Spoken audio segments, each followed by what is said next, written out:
নমস্কার সবাইকে। আজকে যে বিষয়টা নিয়ে কথা বলবো, সেই বিষয়ে কথা বলার ভাবনাটা কিন্তু এসছিল আজ থেকে কয়েকদিন আগে। যখন একটা লোয়ার ক্লাসে আমাদের স্কুলে গ্রামার পড়াতে গিয়ে জেন্ডার চ্যাপ্টার যখন খুলেছিলাম এবং বাচ্চাদের যখন পড়াচ্ছিলাম, masculine gender, feminine gender, neuter gender, এই সমস্ত জেন্ড্রিক্যাল ব্যাপার-স্যাপার নিয়ে যখন আলোচনা করছিলাম, তখন একটা জায়গায় গিয়ে আমার মনে হচ্ছিল যে এই জেন্ডার বিষয়টা কিন্তু খুব সুপারফিশিয়াল একটা ভাবে আলোচনা করা হচ্ছে বা বাচ্চাদের মনে ধারণা তৈরি করা হচ্ছে। ইনফ্যাক্ট আমাদের গ্রামার বইতে যে জেন্ডারের কনসেপ্ট আমরা পাই, সেই জেন্ড্রিক্যাল কনসেপ্ট আর রিয়েল লাইফ জেন্ডার এবং সেক্স ও জেন্ডার, এই দুটো কনসেপ্ট কিন্তু বেশ গোলমেলে। তাই সেই নিয়ে কথা বলতে শুরু করার আগে প্রথমেই অনুরোধ করে রাখি যে এই বিষয়টা নিয়ে যখনই কোনো আলোচনা বা কোনো লেখা আপনারা পড়বেন, মনটাকে একদম ফ্রি এবং ব্রড নিয়ে করে তারপরে আপনারা এই ব্যাপারটায় ঢুকবেন। তার কারণ সেক্স এই কথাটার সঙ্গে আমাদের না অদ্ভুতভাবে কিছু ট্যাবু জড়িয়ে রয়েছে, মানসিক ট্যাবু।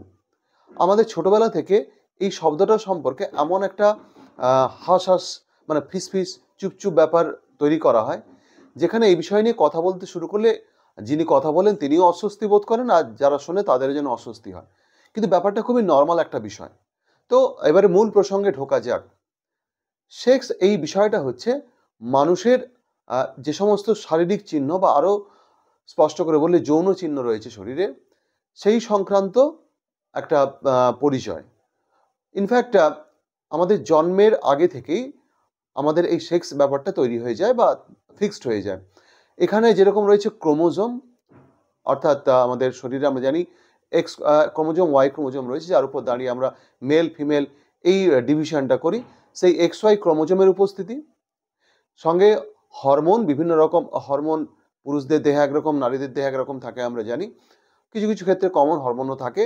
তো এই হরমোনের উপস্থিতি এবং আমাদের শরীরে যে সমস্ত যৌন চিহ্ন থাকে বা শারীরিক চিহ্ন থাকে, শারীরিক অঙ্গের উপস্থিতি থাকে, সেইগুলোর উপর ভিত্তি করে আমরা যে আইডেন্টিটি তৈরি করে দিই, সেটা হচ্ছে সেক্সুয়াল আইডেন্টিটি, বা তাকে আমরা বলছি sex. Sex means a kind of identity or some kind of phenomenon that is usually constructed with these matters, means the chromosome factors, hormone factors, and of course the different physical organs. তো এই যে বিষয়টা, এটা সঙ্গে কিন্তু জেন্ডারের সেই অর্থে মানে যে রিয়েল লাইফ জেন্ডার, তার সঙ্গে একটা বড় ফারাক রয়েছে। আমরা স্কুলের গ্রামার বইতে যে জেন্ডারের ডিভিশনগুলো দেখি, ম্যাসকুলিন, ফেমিনিন, নিউটার এবং কমন, বা বললে কমন এবং নিউটার। তো এই ডিফারেন্সিয়েশনটা যেটা করা হয়েছে, সেই ডিফারেন্সিয়েশনটা হচ্ছে মূলত সেক্সুয়াল আইডেন্টিটির উপর ভিত্তি করে। মানে ওই যে মেল ফিমেল, যাদের মেল ফিমেল কোনো আইডেন্টিটি ফেলা যায় না, তাদেরকে আমরা বলছি নিউটার, মূলত জড়বস্তুগুলো। আর কিছু শব্দ রয়েছে যে শব্দগুলো কিন্তু মেল ফিমেল উভয়কে বোঝায়, এটা কিন্তু মূলত পেশাগত দিক থেকে বা আরও কিছু অন্যান্য ফ্যাক্টরস রয়েছে যেখানে আমরা এই কমন জেন্ডার কথাটা ব্যবহার করি। যেমন টিচার কথাটা মেল টিচার ফিমেল টিচার উভয়কেই বোঝাতে পারে। কিন্তু মজার ব্যাপারটা হচ্ছে এখানেও গোলমাল রয়েছে। তার কারণটা হচ্ছে ফরাসিতে যে শব্দটা দেখা যাবে ফিমেল, আমাদের দেখা যাবে বাংলায় বা ইংরেজিতে দেখা যাবে মেল। বা আবার বাংলাতে যে সমস্ত শব্দগুলোকে আমরা নিউটার বলে জানি, সেগুলো দেখা যাবে আবার হিন্দিতে গিয়ে হয়ে যাবে তার মেল ফিমেল। যেমন আমরা চাঁদকে মামা বলি বা আমরা চাঁদকে পুরুষ হিসাবে কল্পনা করি, কিন্তু ইউরোপিয়ান কালচারে চাঁদকে মেয়ে হিসাবে কল্পনা করা হয়। আবার হিন্দিতে দেখা যাচ্ছে কি না, সেখানে দরজা জানলা এদের আবার ওই ম্যাসকুলিন ফেমিনিন এগুলো হয়। তো সেই ক্ষেত্রে দাঁড়িয়ে এই যে গ্রামার বইয়ের জেন্ড্রিক্যাল ডিফারেন্স, এটা মূলত নাউন এবং প্রোনাউন, বা নাউন এবং নাউন ইকুইভ্যালেন্ট যে শব্দ পাই আমরা প্রোনাউন, তাদেরকে ক্লাসিফাই করার একটা ওয়ে হিসেবে ওকে আমরা আলাদা পুরো অন্য সেগমেন্টে রেখে দেবো। গ্রামার বইয়ের কনসেপ্টকে এখানে আমরা আনবো না। আমরা কিন্তু রিয়েল লাইফ সেক্স এবং জেন্ডারের বিষয়টা নিয়ে আলোচনা করব। তো আগে আমি কিন্তু সেক্স বিষয়টা নিয়ে বলে নিয়েছি, এবার জেন্ডারের বিষয়টা নিয়ে কথা বলাটা খুব জরুরি, কারণ এই জায়গাটাতে যত গোলমাল রয়েছে।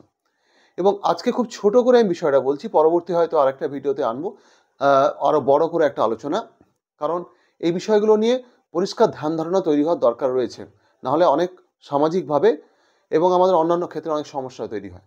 যাই হোক, জেন্ডার যে বিষয়টা থাকছে, জেন্ডার হচ্ছে একটা মানুষের সম্পর্কে যে সোশ্যালি কনস্ট্রাক্টেড কনসেপ্ট, মানে তার ওই সেক্সুয়াল আইডেন্টিটি শুধু সে শরীরে বইছে তাই নয়, সে মনের দিক থেকে কি ফিল করছে এবং নিজেকে কিভাবে এক্সপ্রেস করছে এই বিষয়টা, এবং তার সঙ্গে তার কাছ থেকে তার শারীরিক গঠনের ভিত্তিতে সমাজ কি আশা করছে তার আচরণ, সেই সব কিছু মিলিয়ে যে টোটাল আইডেন্টিটি তৈরি হয়, এটা হচ্ছে জেন্ড্রিক্যাল আইডেন্টিটি বা জেন্ডার। বিষয়টা হচ্ছে এরকমভাবে, অনেক মানুষ থাকেন যারা শরীরের গঠনের দিক থেকে দেখা যাবে পুরুষ, কিন্তু তাদের মনের ভেতরে তিনি কিন্তু পুরুষ নন। এই গোলমালটা আমাদের ক্ষেত্রে একটু এলোমেলো মনে হতে পারে বা খুব বিভ্রান্তিকর মনে হতে পারে, কিন্তু এর গভীরে অনেক কিছু বিষয় রয়েছে, সেটা আজকে এই ভিডিওতে হয়তো আলোচনা করা যাবে না।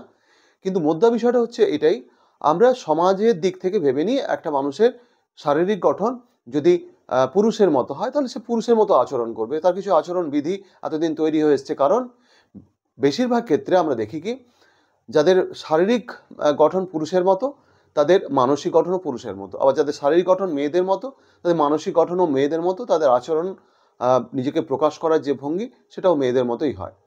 এই ক্ষেত্রে বেশিরভাগ, মানে ধরে নিচ্ছে আমি প্রায় মোর দেন 95% মানুষ বা আরও বেশি সংখ্যক মানুষ, তাদেরকে, যেহেতু এটা মেজরিটি নাম্বার, তাদেরকে দেখতে দেখতে আমাদের ধারণাই তৈরি হয়ে গেছে পুরুষ মানে এইরকম, মহিলা মানে এইরকম। এর বাইরে যে যারা রয়েছেন তারাও যে স্বাভাবিক, এই বিষয়টা আমাদের মাথা থেকে বেরিয়ে গেছে। যাই হোক, সে স্বাভাবিক অস্বাভাবিকত্বের প্রশ্ন নিয়ে আমরা আরেকদিন কথা বলবো। মুদ্রা বিষয় হচ্ছে জেন্ডার হচ্ছে একজন মানুষ তার শরীর সম্পর্কে মানসিকভাবে সে কী ফিল করছে, মানে সে শরীরটাকে নিজের বলে ফিল করছে, অর্থাৎ সে শরীরে যেরকম মনের দিক থেকেও সেরকম ফিল করছে কিনা, নাকি তার মনে হচ্ছে এই শরীরটা তাকে চাপিয়ে দেওয়া হয়েছে, তার এই শরীর তার নয়, মনের দিক থেকে তার এই অনুভূতি হচ্ছে যে এই শরীরটা আমার নয়, আমি অন্য কেউ। এক্ষেত্রে কিন্তু এই ট্রান্সজেন্ডারের প্রশ্নটা চলে আসবে। তো যাই হোক না কেন, তাহলে আমরা একটা মুদ্রা বিষয়ে একদম ক্লিয়ার কাট ধারণা তৈরি করে নিই যে সেক্স হচ্ছে পুরোপুরি আমাদের দেহচিহ্ন বা দেহের যে দৈহিক গঠন, যেটা আমরা বলছি এক্সটার্নাল ইন্টারনাল বোধ, মানে ইন্টারনাল বলতে আমি আবারও বলছি ক্রোমোজোম, হরমোন ইত্যাদি ইত্যাদি বিষয়গুলো, ইত্যাদি নয়, এই দুটোই বিষয়ই রয়েছে, এবং তার সঙ্গে বাহ্যিক যে চিহ্ন অর্থাৎ আমাদের জন্মচিহ্ন বা শারীরিক যে বিভিন্ন অঙ্গ প্রত্যঙ্গের উপস্থিতি, এগুলোর উপর দাঁড়িয়ে তৈরি হয় আমাদের সেক্সুয়াল আইডেন্টিটি। আর আমাদের মানসিক যে গঠন ভেতর থেকে, আমাদের শরীর সম্পর্কে আমাদের বোধ, তার প্রকাশভঙ্গি, সামাজিক যে প্রত্যাশা আমাদের কাছ থেকে, সমাজ যে ধারণা তৈরি করছে, সোশ্যালি কনস্ট্রাক্টেড কনসেপ্ট, বিহেভিয়ার, এই সব কিছু, এবং সমাজে সে ওই শরীরের ভিত্তিতে যে রোল প্লে করবে বলে সমাজ আশা করে নেয়, সব কিছু মিলিয়ে হচ্ছে তার জেন্ড্রিক্যাল আইডেন্টিটি। তো এই দুটো ভাগের পরিষ্কার ধারণা থাকলে তখনই আমরা বুঝতে পারবো যে স্কুলের গ্রামার বইতে যে জেন্ডারের কনসেপ্ট আলোচনা করা হয়েছে, সেই জেন্ডারের কনসেপ্টটা কিন্তু অনেক সুপারফিশিয়াল। রিয়েল লাইফে জেন্ডারের কনসেপ্ট অনেক ডিপ, অনেক গভীর, একটা প্রোফাউন্ড একটা বিষয়। এই বিষয়টা সম্পর্কে আমাদের বেশিরভাগ মানুষেরই পরিষ্কার ধ্যান ধারণা থাকে না, তাই অনেক কিছু সমস্যা তৈরি হয়, এবং এই সমস্যাগুলো আমাদের পারিবারিক ক্ষেত্রেও অনেক প্রভাব ফেলে। কারণ আমাদের পরিবারে, অনেকের পরিবারের মধ্যে আমরা কিছু মানুষকে পাই যারা কিন্তু মানে তিনি এদিকেও নন ওদিকে নন, মাঝখানে থাকা মানুষ। তো তাদের সমস্যা নিয়ে কথা বলবো আরেকটা ভিডিওতে, পরবর্তী একটা ভিডিও আনার চেষ্টা মানে ইচ্ছে রয়েছে, অবশ্যই চেষ্টা করব, কারণ এটা একটা সামাজিক দায়বদ্ধতা প্রত্যেক মানুষের, যে তার সহনাগরিক যে মানুষটা পাশে রয়েছেন তার সম্পর্কে সহানুভূতি নিয়ে ভেবে দেখা, তার আইডেন্টিটি বা পরিচয় সম্পর্কে ঠিকঠাক ধারণা তৈরি করা। তো আজকে এই ভিডিওটা আপনাদের কেমন লাগলো অবশ্যই জানাবেন। দেখা হবে পরের ভিডিওতে। সবাই ভালো থাকবেন।